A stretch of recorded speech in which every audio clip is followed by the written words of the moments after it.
सुनिए जी, घर का सारा राशन खत्म हो गया है, आप ले आना। अरे भाग्यवान, शाम को ले आऊंगा। देखूंगा अगर कुछ पैसे बने तो।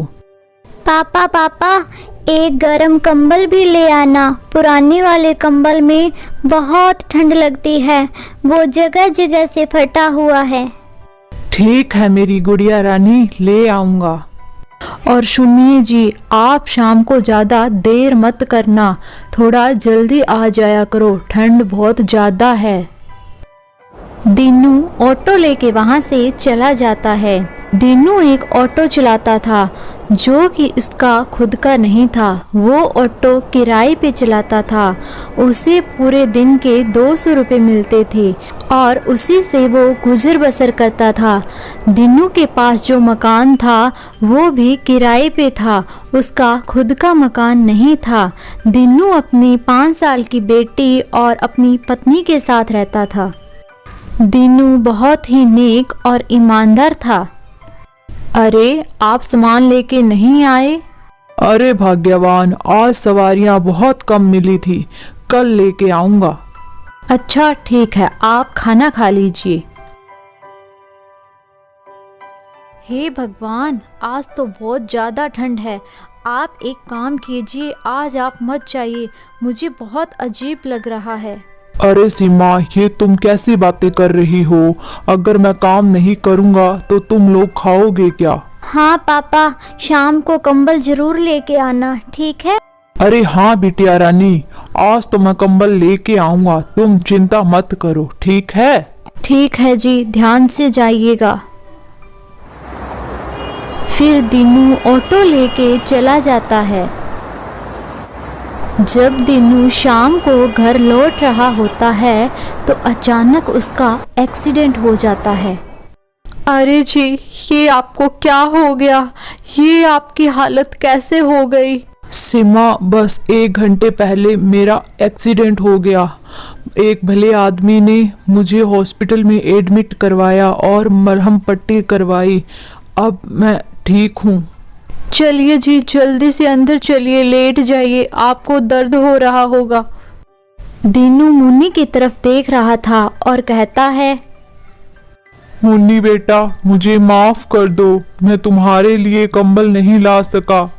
आज मेरा एक्सीडेंट हो गया और सारे पैसे इलाज में लग गए। कोई बात नहीं पापा, आप पहले ठीक हो जाइए, कंबल बाद में ला देना।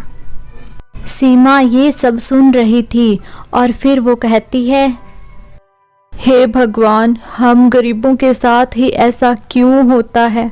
मुन्नी के पापा, अब आप ऑटो कैसे चलाएंगे?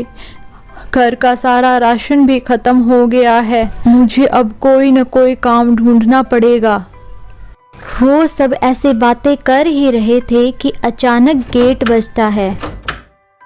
सीमा उठकर देखती है कि गेट के पास एक भिखारी खड़ा था और वो कहता है, बेटा, बाहर बहुत ज़्यादा ठंड है, मुझे रात में यहाँ पे रुकने दो, मैं कल सुबह होते ही यहाँ से चले जाऊँगा। मुझ गरीब पर रहम करो बेटा। कोई बात नहीं बाबा, आप अंदर आइए, बाहर सच में बहुत ज़्यादा ठंड है। आइए आप, मैं आपको कंबल देती हूँ बाबा, अंदर आओ।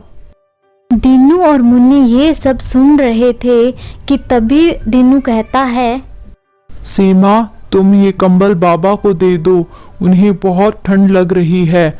हम जैसे तैसे करके ये रात निकाल लेंगे, कल मैं कुछ न कुछ इंतजाम करता हूँ। सीमा वो कंबल बाबा को दे देती है और वो बाबा उस कंबल में आराम से सो जाते हैं। फिर अगली सुबह बाबा उस कंबल को सीमा को देते हुए कहते हैं, बेटा, तुम बहुत दयालु हो, तुम्हारे पास एक कंबल होते हुए भी तुमने इतनी ठंड में मुझे कंबल दिया। तुम्हारी छोटी सी बच्ची पूरी रात ठंड में पड़ी रही, लेकिन तुमने मुझ गरीब पर एहसान किया। अरे बाबा, कोई बात नहीं, फिर क्या हो गया? लो बेटा, अब ये कोई आम कंबल नहीं है, ये अब जादुई कंबल बन गया है। इससे अब तुम जो कुछ भी मांगोगी वो तुम्हारे सामने आ जाएगा। ठीक है, अब मैं चलता हूँ। इतना कहकर वो भिखारी वहां से चला जाता है। सीमा ये देखकर हक्की बक्की रह जाती है। उसे विश्वास नहीं हो रहा था कि एक आम कंबल एक जादुई कंबल कैसे बन सकता है। सीमा उस कंबल को दीनू के पास लेके जाती है। अरे सीमा, वो बाबा गए? हाँ जी, बाबा तो चले गए, पर वो बोल रहे थे कि ये कंबल अब जादुई कंबल बन गया है। इससे हम जो भी मांगेंगे वो सब हमें मिलेगा। मम्मी, तो इस कंबल से आप ये मांगिए कि पापा ठीक हो जाएं। फिर सीमा उस जादुई कंबल से मांगती है। हाँ बेटा, तुम सही कह रही हो, मैं यही मांग के देखती हूँ। हे जादुई कंबल, मेरे पति बिल्कुल ठीक हो जाए। सीमा के इतना कहते ही दीनू एकदम ठीक हो जाता है और उन सबको विश्वास हो जाता है कि वो आम कंबल एक जादुई कंबल बन गया है। हे जादुई कंबल, हमारा खुद का एक ऑटो आ जाए। फिर वो बाहर जाके देखते हैं कि उनके घर के आगे एक ऑटो खड़ा था। उनकी खुशी की कोई सीमा नहीं रहती। वो बहुत खुश होते हैं। अरे वाह, ये तो कमाल हो गया। अब ये मेरा खुद का ऑटो है। सच्ची में मैं आज बहुत ज़्यादा खुश हूँ सीमा, बहुत ज़्यादा। हाँ जी, खुशी की तो बात है ही। अब हमारा खुद का ऑटो है। इस तरह दीनू और उसका परिवार खुशी खुशी रहने लगे।